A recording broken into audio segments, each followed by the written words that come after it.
Madam আপনার বিলটা আপনার 120 টাকা হয়েছে। আমার কাছে না টাকা নাই। টাকা নাই? টাকা নাই তাহলে আপনি এখানে খেতে বসছেন কেন? এসে খাবার অর্ডার করলেন কেন? আমার না অনেক খিদা লাগছিল, এই জন্য কোনো কিছু চিন্তা না করেই আমি খাইতে আইছি। আপনার ক্ষুধা লাগছে বললেই হবে? হোটেলে খেতে গেলে যে টাকা লাগে সেটা আপনি জানেন না? খাবারের টাকা না দিয়ে কিন্তু আপনি এখান থেকে যেতে পারবেন না। আর টাকা কিভাবে উসুল করতে হয় সেটা আমি খুব ভালো করে জানি। আপনাকে দিয়ে আমি প্রয়োজনে হোটেলের থালা বাসন মাজাবো, হোটেল ঝাড়ু দেওয়াবো, টেবিল চেয়ার মুছাবো, টাকা উসুল করে তবেই আমি আপনাকে ছাড়বো। আপনি তো এভাবে মানবেন না। আমি এখনই গিয়ে আমার ম্যাডামকে ডেকে আনছি, দাঁড়ানো। 10 কেজি আলু আর 10 কেজি পেঁয়াজ আনলেই হয়ে যাবে। ঠিক আছে ম্যাডাম। হ্যাঁ বলো।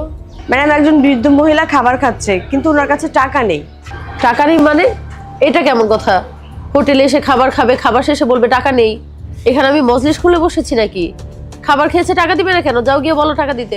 ম্যাডাম আপনি উত্তেজিত হবেন না, বিষয়টা আমি দেখছি। আমি ওনাকে বলেছি যে এটা একটা হোটেল, এখানে খেতে আসলে তো টাকার প্রয়োজন, টাকা ছাড়া আপনি কেন খেতে আসছেন? কিন্তু উনি আমাকে বলে ওনার নাকি ক্ষুধা পেয়েছে। এটা কোনো কথা ম্যাডাম? আপনিই বলেন। এটা হোটেল, আমি তো ফ্রিতে খাবার বিলি করছি না। এখানে এসে খাবার খাবে, খাবার খাওয়া শেষে বলবে টাকা নেই, ক্ষুধা লাগছে, খেয়ে ফেলছি। এসব কি ধরনের কথা? আর তুমি এগুলোকে প্রশ্রয় দিচ্ছ কেন?